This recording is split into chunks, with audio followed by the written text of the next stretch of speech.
या देवी सर्वभूतेषु माँ ब्रह्मचारिणी रूपेण संस्था नमस्तस्यै नमस्तस्यै नमस्तस्यै नमो नमः। ओम ब्रह्मचारिणी देवी की जय हो। नवरात्र का दूसरा दिन ब्रह्मचारिणी देवी का होता है। इसमें ब्रह्मचारिणी देवी की पूजा की जाती है। हम आपको आज दुर्गा सप्तशती का अध्याय 2 और 3 और देवी कवच। अथ देवी कवच। मार्कंडेय ने कहा, पितामह, जो इस संसार में परम गोपनीय तथा मनुष्यों की सब प्रकार से रक्षा करने वाला और जो अब तक आपने दूसरे किसी के सामने नहीं किया, ऐसा कोई साधन मुझे बताइए। ब्रह्मा जी बोले, ब्राह्मण, ऐसा साधन तो एक देवी का कवच ही है, जो गोपनीय से गोपनीय परम पवित्र तथा संपूर्ण प्राणियों का उपकार करने वाला है। महामुने, उसे श्रवण करो। देवी की 9 मूर्तियां हैं, जिन्हें नवदुर्गा कहते हैं। उनके पृथक पृथक नाम। प्रथम नाम शैलपुत्री, दूसरी मूर्ति का नाम ब्रह्मचारिणी, तीसरी स्वरूप चंद्रघंटा, चौथी कुसमांडा और पांचवी दुर्गा का नाम स्कंद माता है। देवी के छठे रूप को कात्यायनी कहते हैं, सातवां कालरात्रि और आठवां स्वरूप महागौरी के नाम से प्रसिद्ध है। नवी दुर्गा का नाम सिद्धिदात्री है। ये सब नाम सर्वज्ञ महात्मा वेद भगवान के द्वारा ही प्रतिपादित हुए हैं। जो मनुष्य अग्नि में जल रहा हो, रणभूमि में शत्रुओं से घिर गया हो, विषम संकट में फंस गया हो तथा इस प्रकार भय से आतुर होकर जो भगवती दुर्गा की शरण में प्राप्त हुए हो, उनका कोई अमंगल नहीं होता। युद्ध के समय संकट में पड़ने पर भी उनके ऊपर कोई विपत्ति नहीं दिखाई देती। उन्हें शोक, दुख और भय की प्राप्ति नहीं होती। जिन्होंने भक्तिपूर्वक देवी का स्मरण किया है, उनका निश्चय ही अभुद्य होता है। देवेश्वरी, जो तुम्हारा चिंतन करते हैं, उनकी तुम निसंदेह रक्षा करती हो। चामुंडा देवी प्रेत पर आरूढ़ होती है। बाराही भैंसे पर सवारी करती है। इंद्री का वाहन ऐरावत हाथी है। वैष्णवी देवी गरुड़ पर ही आसन जमाती हैं। माहेश्वरी वृषभ पर आरूढ़ होती हैं। कुमारी का वाहन मयूर। भगवान विष्णु की प्रियतमा लक्ष्मी देवी कमल के आसन पर विराजमान हैं और हाथों में कमल धारण किए हुए हैं। वृषभ पर आरूढ़ ईश्वरी देवी ने श्वेत रूप धारण कर रखा है।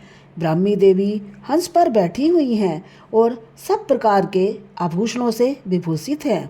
इस प्रकार ये सभी माताएं सब प्रकार की योग शक्तियों से संपन्न हैं।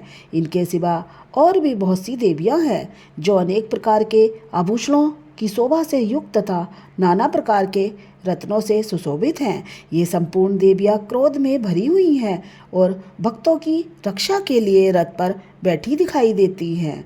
ये शंख, चक्र, गदा, शक्ति, हल और मूसल, खेटक और तोमर, परशु तथा पाश, कुंद और त्रिशूल एवं उत्तम धनुष आदि अस्त्र शस्त्र अपने हाथों में धारण करती हैं। दैत्यों के शरीर का नाश करना, भक्तों को अभय दान देना और देवताओं का कल्याण करना, यही उनके शस्त्र धारण का उद्देश्य है। कवच आरंभ करने के पहले इस प्रकार प्रार्थना करनी चाहिए।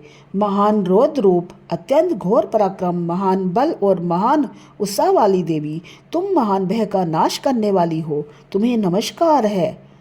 तुम्हारी ओर देखना भी कठिन है। शत्रुओं का भय बढ़ाने वाली जगदम्बे, मेरी रक्षा करो।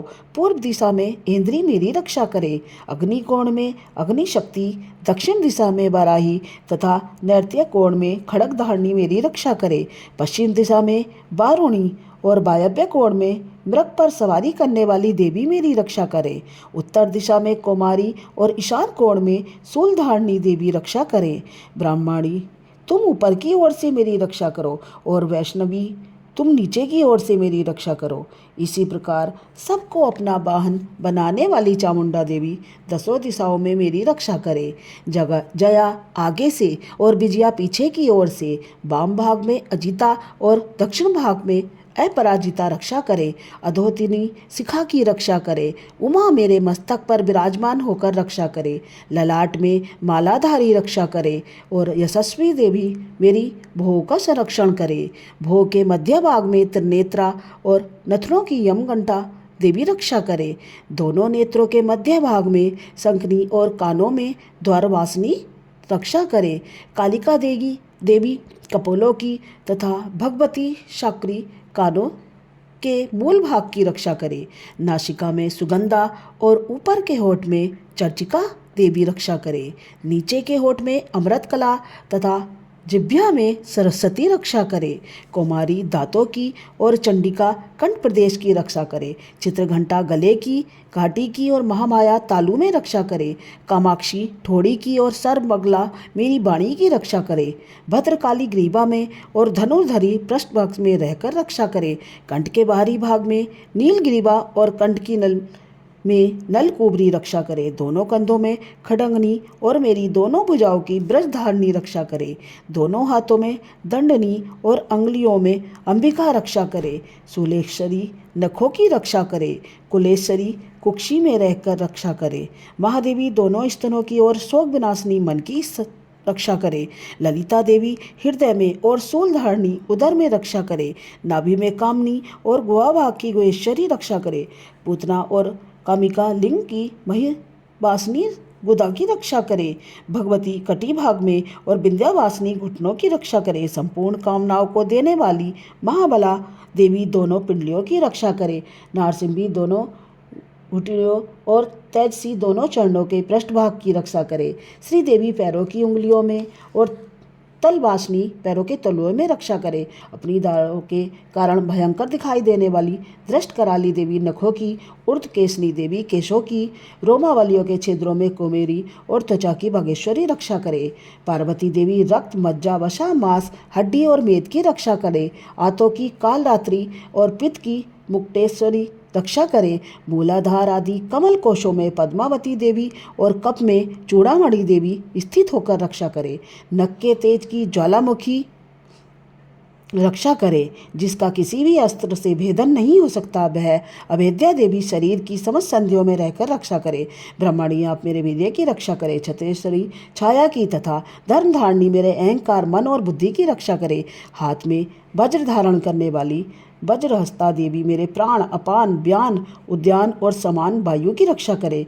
कल्याण से शोभित होने वाली भगवती कल्याण शोभना मेरे प्राण की रक्षा करे। रस, रूप, गंध, शब्द और स्पर्श इन विषयों का अनुभव करते समय योगिनी देवी रक्षा करे तथा सद्गुण, रजोगुण और तमोगुण की रक्षा सदा नारायणी देवी करे। बाराही आयु की, वैष्णवी धर्म की तथा चक्रनी देवी यश, कीर्ति, लक्ष्मी, धन तथा विद्या की रक्षा करे। इंद्राणी आप मेरे गोत्र की रक्षा करें। चंडिके तुम मेरे पशुओं की रक्षा करो। महालक्ष्मी पुत्रों की रक्षा करो और भैरवी पत्नी की रक्षा करो। मेरे पद की सुप्ता तथा मार्ग की क्षेम करी रक्षा करे। राजा के दरबार में महालक्ष्मी रक्षा करे और सब और व्याप्त रहने वाली विजया देवी संपूर्ण भयों से मेरी रक्षा करे। देवी जो स्थान कवच में नहीं कहा गया अतएव रक्षा से रहित है, वह सब तुम्हारे द्वारा सुरक्षित हो, क्योंकि तुम विजयशालिनी और पापनाशनी हो। यदि अपने शरीर का भला चाहो तो मनुष्य बिना कवच के एक पग भी न जाए। कवच का पाठ करके ही यात्रा करे। कवच के द्वारा सब ओर से सुरक्षित मनुष्य जहाँ जहाँ भी जाता है वहाँ वहाँ उसे धन लाभ होता है और संपूर्ण कामनाओं की सिद्धि करने वाली विजय की प्राप्ति होती है। वह जिस जिस अभिष्ट वस्तु का चिंतन करता है उसको निश्चय ही प्राप्त कर लेता है। वह पुरुष इस पृथ्वी पर तुलना रहित महान ऐश्वर्य का भागी होता है। कवच से सुरक्षित मनुष्य निर्भय हो जाता है। युद्ध में उसकी कभी पराजय नहीं होती। वह तीनों लोकों में पूजनीय होता है। देवी का यह कवच देवताओं के लिए भी दुर्लभ है। जो प्रतिदिन नियम पूर्वक तीनों संध्याओं के समय श्रद्धा के साथ इसका पाठ करता है उसे देवी कला प्राप्त होती है। वह तीनों लोकों में कहीं भी पराजित नहीं होता। इतना ही नहीं, वह अपमृत्यु से रहित हो 100 से भी अधिक वर्षों तक जीवित रहता है। मकरी, चेचक और कोढ़ आदि उसकी संपूर्ण व्याधियां नष्ट हो जाती हैं। कनेर, भांग, अफीम, धतूरे आदि का स्थावर विष, सांप और बिच्छू आदि के काटने से चढ़ा हुआ जहर, विष तथा अफीम और तेल के संयोग आदि से बनने वाला कृत्रिम विषय, ये सभी प्रकार के विष दूर हो जाते हैं, उनका कोई असर नहीं होता। इस पृथ्वी पर मारण, मोहन आदि जितने अविचारिक प्रयोग है तथा इस प्रकार के जितने यंत्र मंत्र होते हैं, वे इस कवच को हृदय में धारण कर लेने पर उस मनुष्य को देखते ही नष्ट हो जाते हैं। ये ही नहीं, पृथ्वी पर विचरने वाला ग्राम देवता, आकाशचारी देव, विशेष जल के संबंध से प्रकट होने वाले गण, उपदेश मार्ग से सिद्ध होने वाले निम्न कोटि के देवता, अपने जन्म के साथ प्रकट होने वाले देवता, कुल देवता, माला, डाकनी, शाकनी, अंतरिक्ष में विचरने वाली अत्यंत बलवती भयानक डाकनियाँ, ग्रह, भूत, पिचाश, यक्ष, गंधर्व, राक्षस, ब्रह्म राक्षस, बेताल, कुष्मांड और भैरव आदि अनिष्टकारक देवता भी हृदय में कवच धारण किए रहने पर उस मनुष्य को देखते ही भाग जाते हैं। कवचधारी पुरुष को राजा से सम्मान वृद्धि प्राप्त होती है। यह कवच मनुष्य के तेज की वृद्धि करने वाला है। कवच का पाठ करने वाला पुरुष अपनी कीर्ति से विभूषित भूतल पर अपने श्रेयस के साथ साथ वृद्धि को प्राप्त होता है। जो पहले कवच का पाठ करके उसके बाद सप्तशती चंडी का पाठ करता है, उसकी जब तक वन पर्वत और कानों सहित यह विधि पृथ्वी टिकी रहती है, तब तक यहाँ पुत्र पौत्र आदि संतान परंपरा बनी रहती है। फिर देह का अंत होने पर वह पुरुष भगवती महामाया के प्रसाद से उस नित्य परम पद को प्राप्त होता है, जो देवताओं के लिए भी दुर्लभ है। वह सुंदर दिव्य रूप धारण करता है और कल्याणमय शिव के साथ आनंद का भागी होता है। देवी कवच संपूर्णम। ओम। दूसरा अध्याय। ध्यानम। मैं कमल के आसन पर बैठी हुई प्रसन्न मुख वाली महिषासुर मर्दनी भगवती महालक्ष्मी का भजन करती हूँ, जो अपने हाथों में अक्षमाला, फरसा, गदा, बाण, वज्र, पदम, धनुष, कुंडिका, दंड, शक्ति, खड्ग, ढाल, घंटा, मधुपात्र और चक्र धारण करती है। ऋषि कहते हैं, पूर्व काल में देवताओं और असुरों में पूरे 100 वर्षों तक घोर संग्राम हुआ। उसमें असुरों का स्वामी महिषासुर था और देवताओं के नायक इंद्र थे। उस युद्ध में देवताओं की सेना महाबली असुरों से पराजित हो गई। संपूर्ण देवताओं को जीतकर महिषासुर इंद्र बन बैठा। तब पराजित देवता प्रजापति ब्रह्मा जी को आगे करके उस स्थान पर गए जहाँ भगवान शंकर और विष्णु विराजमान थे। देवताओं ने महिषासुर के पराक्रम तथा अपनी पराजय यथावत वृत्तांत उन दोनों देवेश्वरों से विस्तार पूर्वक सुनाई। वे बोले, भगवान महिषासुर सूर्य, इंद्र, अग्नि, वायु, चंद्रमा, यम, वरुण तथा अन्य देवताओं के भी अधिकार छीनकर स्वयं ही सबका अधिष्ठाता बना बैठा है। उस दुरात्मा महिष ने समस्त देवताओं को स्वर्ग से निकाल दिया। अब वे मनुष्यों की भांति पृथ्वी पर विचरते हैं। दैत्यों की यह सारी करतूत हमने आप लोगों से कह सुनाई। अब हम आपकी ही शरण में आए हैं, उसके बद का कोई उपाय सोचिए। इस प्रकार देवताओं के वचन सुनकर भगवान विष्णु और शिव ने दैत्यों पर बड़ा क्रोध किया। उनकी भौहें तन गई, मुंह टेढ़ा हो गया। तब अत्यंत कोप में भरे हुए चक्रपाणी श्री विष्णु के मुख से एक महान तेज प्रकट हुआ। इसी प्रकार ब्रह्मा, शंकर तथा इंद्र आदि अन्य देवताओं के शरीर से भी बड़ा भारी तेज निकला। वह सब मिलकर एक हो गया। महान तेज का वह जाज्वलन पर्वत सा जान पड़ा। देवताओं ने देखा, वहाँ उसकी ज्वालाएं संपूर्ण दिशाओं में व्याप्त हो रही थीं। संपूर्ण देवताओं के शरीर से प्रकट हुई उस तेज की कहीं तुलना नहीं थी। एकत्रित होने पर वह एक नारी के रूप में परिणत हो गया और अपने प्रकाश से तीनों लोगों में व्याप्त जान पड़ा। भगवान शंकर का जो तेज था, उससे उस देवी का मुख प्रकट हुआ। यमराज के तेज से उसके सिर में बाल निकल आए। श्री विष्णु भगवान के तेज से उसकी भुजाएं उत्पन्न हुई। चंद्रमा के तेज से दोनों स्तनों का और इंद्र के तेज से मध्य भाग का प्रादुर्भाव हुआ। वरुण के तेज से जंगा और पिंडली तथा पृथ्वी के तेज से नितंब भाग प्रकट हुआ। ब्रह्मा जी के तेज से दोनों चरण और सूर्य के तेज से उनकी उंगलियां हुई। पशुओं के तेज से हाथों की उंगलियां और कुबेर के तेज से नासिका प्रकट हुई। उस देवी के दांत प्रजापति के तेज से और तीनों नेत्र अग्नि के तेज से प्रकट हुए। उसकी भौहें सद्य के और कान वायु के तेज से उत्पन्न हुए। इसी प्रकार अन्य देवता के तेज से भी उस कल्याणमयी देवी का आविर्भाव हुआ। तदंतर समस्त देवताओं के तेज पुंज से प्रकट हुई देवी को देखकर महिषासुर के सताए हुए देवता बहुत प्रसन्न हुए। पिनाकधारी भगवान शंकर ने अपने सूल से एक सूल निकालकर उन्हें दिया। फिर भगवान विष्णु ने अपने चक्र से चक्र उत्पन्न करके भगवती को अर्पण किया। वरुण ने भी शंख भेंट किया। अग्नि ने उन्हें शक्ति दी और वायु ने धनुष तथा बाण से भरे हुए तरकस प्रदान किए। सहस्त्र नेत्रों वाले देवराज इंद्र ने अपने वज्र से वज्र उत्पन्न करके दिया और ऐरावत हाथी से उतार कर एक घंटा भी प्रदान किया। यमराज ने कालदंड से दंड, वरुण ने पास, प्रजापति ने स्फटिकाक्ष की माला तथा ब्रह्मा जी ने कमंडलू भेंट दिया। सूर्य ने देवी के समस्त रोमकूपों में अपनी किरणों का तेज भर दिया। काल ने उन्हें चमकती हुई ढाल और तलवार दी। क्षीर समुद्र ने उज्ज्वल हार तथा कभी जीर्ण न होने वाले 2 दिव्य वस्त्र भेंट दिए। साथ ही उन्होंने दिव्य चूड़ामणि, 2 कुंडल, कड़े, उज्ज्वल अर्धचंद्र, सब बाहुओं के लिए केयूर, दोनों चरणों के लिए निर्मल नूपुर, गले की सुंदर हसली और सब अंगुलियों में पहनने के लिए रत्नों की बनी अंगूठियां भी दीं।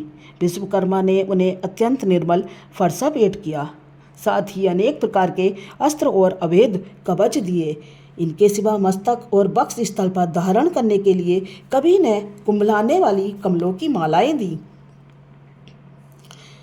जल्द ने उन्हें सुंदर कमल का फूल भेंट किया। हिमालय ने सवारी के लिए सिंह तथा भांति भांति के रत्न समर्पित किए।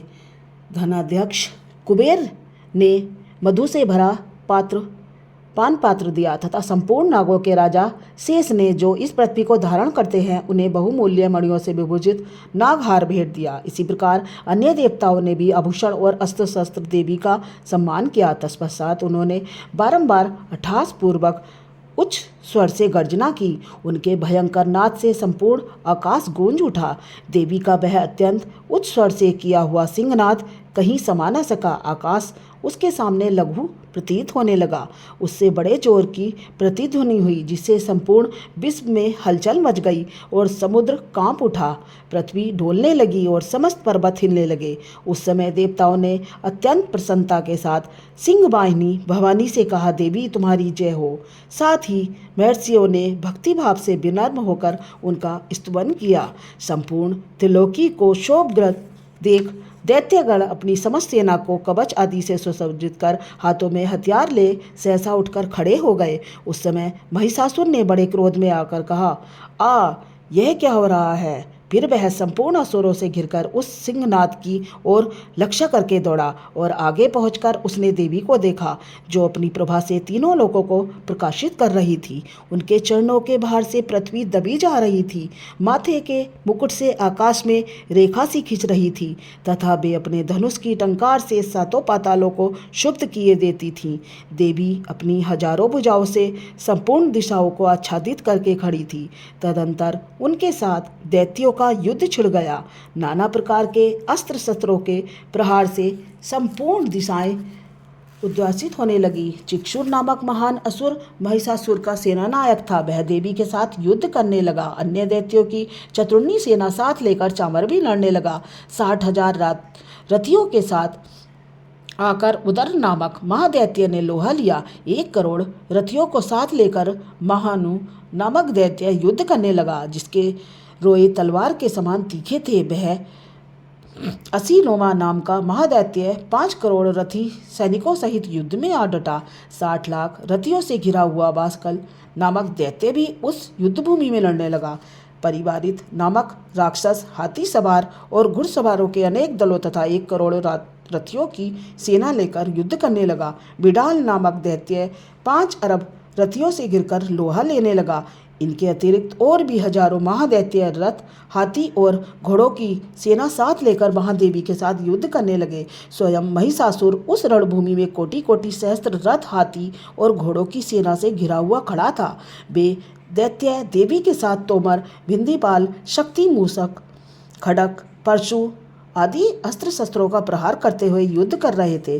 कुछ दैत्यों ने उन पर शक्ति का प्रहार किया, कुछ लोगों ने पासे फेंके तथा कुछ दूसरे दैत्यों ने खड़क प्रहार करके देवी को मार डालने का उद्योग किया।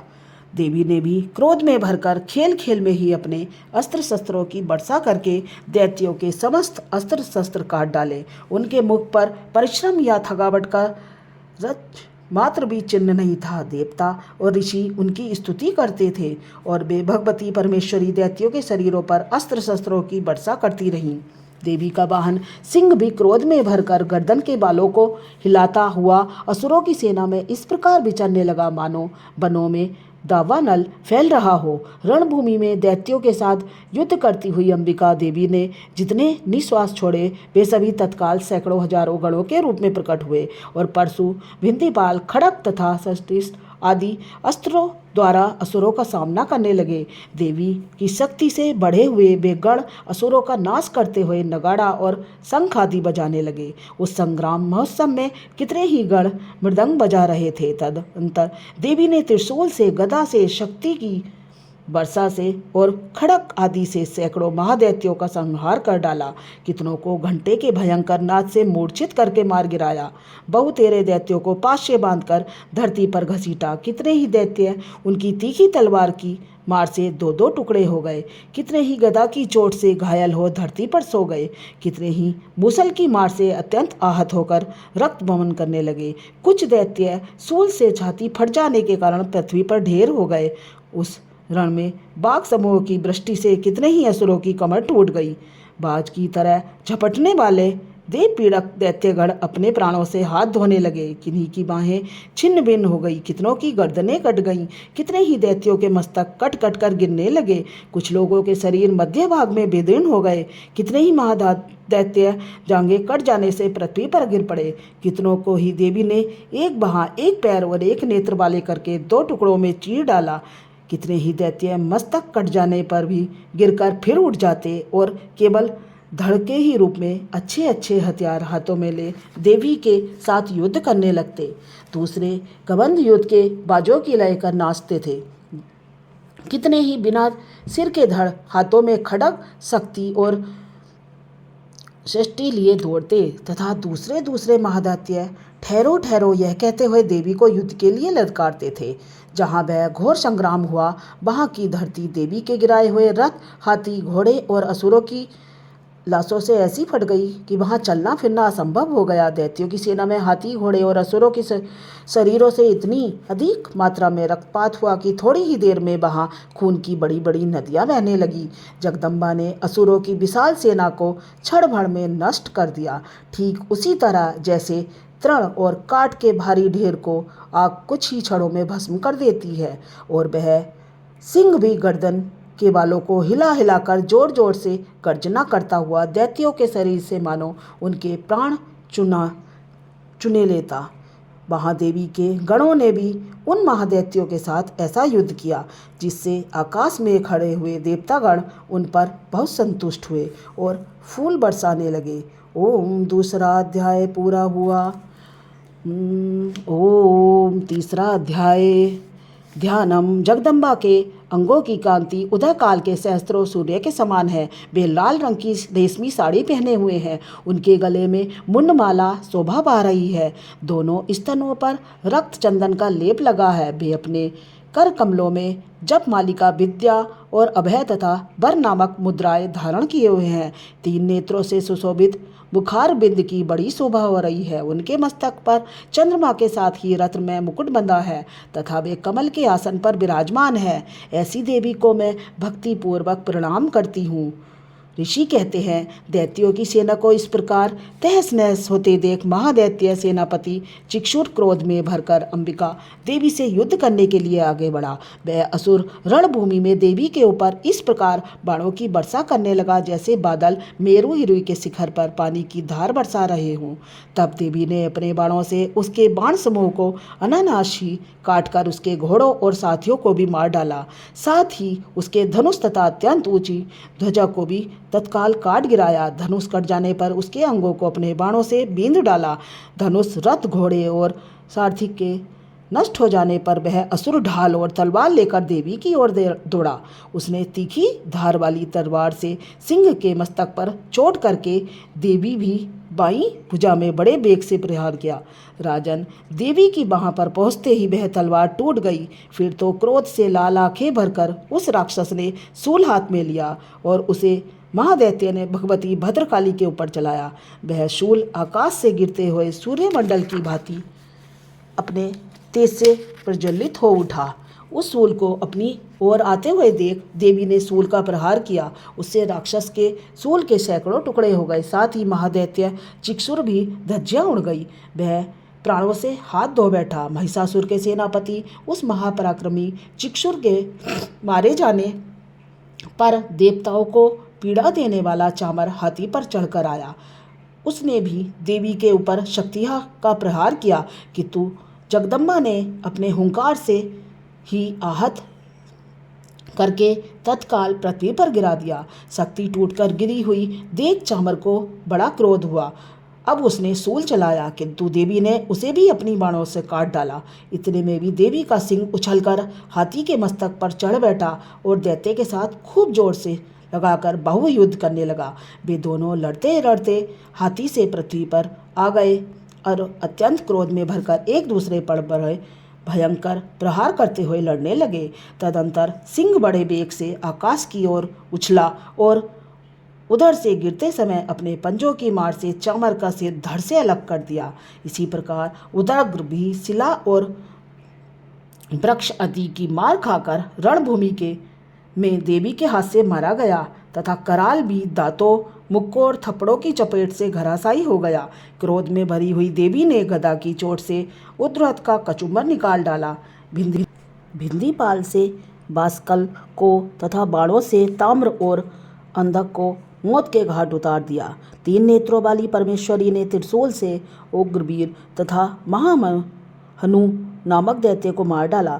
तलवार की चोट से बिडाल के मस्तक को धड़ से काट गिराया। धुरधर और दुर्मुख इन दोनों को भी अपने बाणों से यमलोक भेज दिया। इस प्रकार अपनी सेना का संहार होता देख महिषासुर ने भैंसे का रूप धारण करके देवी के गढ़ों को त्रास देना आरंभ किया। किन्हीं को थुथुन से मारकर, किन्हीं के ऊपर खुरों का प्रहार करके, किन्हीं को पूंछ से चोट पहुंचाकर, कुछ को सिंगों से बिधून कर, कुछ गढ़ों को बेग से, किन्हीं को सिंहनाद से, कुछ को चक्कर देकर और कितनों को निश्वास वायु के झोंके से धराशायी कर दिया। इस प्रकार गढ़ों की सेना को गिराकर वह असुर महादेवी के सिंह को मारने के लिए झपटा। इससे जगदम्बा को बड़ा क्रोध आया। उधर पराक्रमी महिषासुर भी क्रोध में भरकर धरती को खुरों से खोदने लगा तथा अपने सिंगों से ऊंचे ऊंचे पर्वतों को उठाकर फेंकने और गर्जने लगा। उसके बेग से चक्कर देने के कारण पृथ्वी क्षुब्ध होकर फटने लगी। उसकी पूंछ से टकराकर समुद्र सब ओर से धरती को डुबोने लगा।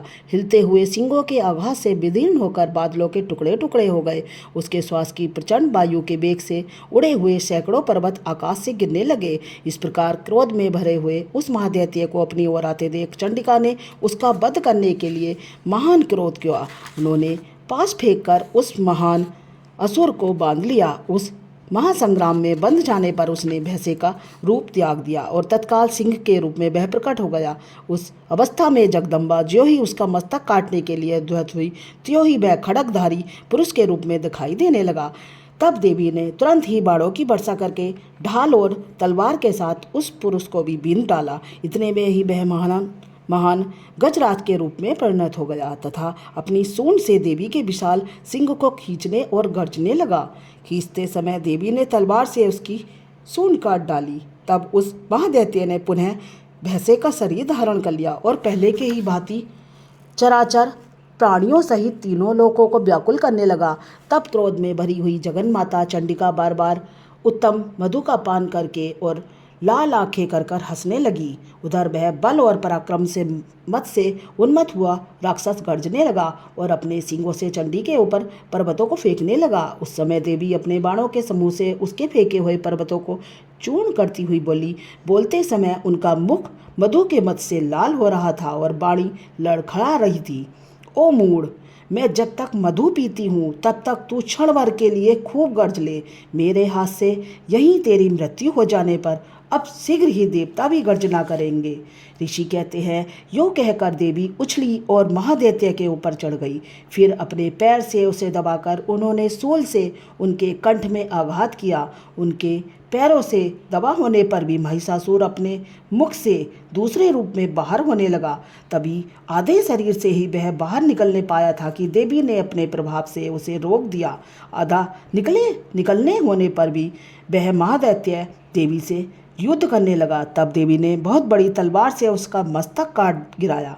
फिर तो हाहाकार करती हुई दैत्यों की सारी सेना भाग गई तथा संपूर्ण देवता अत्यंत प्रसन्न हुए। देवताओं ने दिव्य महर्षियों के साथ दुर्गा देवी का स्तवन किया। गंधर्व राज गाना गाने लगे तथा अप्सराएं नृत्य करने लगी। ओम। तीसरा अध्याय पूरा हुआ। क्षमा प्रार्थना। परमेश्वरी, मेरे द्वारा दिन रात सहस्त्रों अपराध होते हैं। यह मेरा दास है, यो समझकर मेरे उन अपराधों को तुम कृपा पूर्वक क्षमा करो। परमेश्वरी, मैं आवाहन करना नहीं जानती, विसर्जन करना नहीं जानती, पूजा करने का ढंग भी नहीं जानती। देवी सुरेश्वरी, मैंने जो मंत्रहीन, क्रियाहीन और भक्तिहीन पूजन किया है वह सब आपकी कृपा से पूर्ण हो।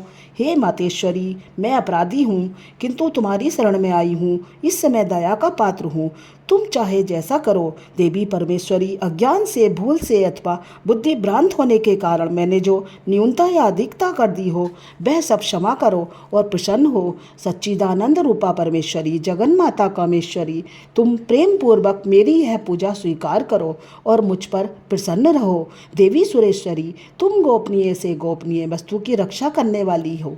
हे देवी, मेरे निवेदन किए हुए इस जप को ग्रहण करो। हे देवी, तुम्हारी कृपा से मुझे सिद्धि प्राप्त हो। बोलो शेरा वाली माता की जय।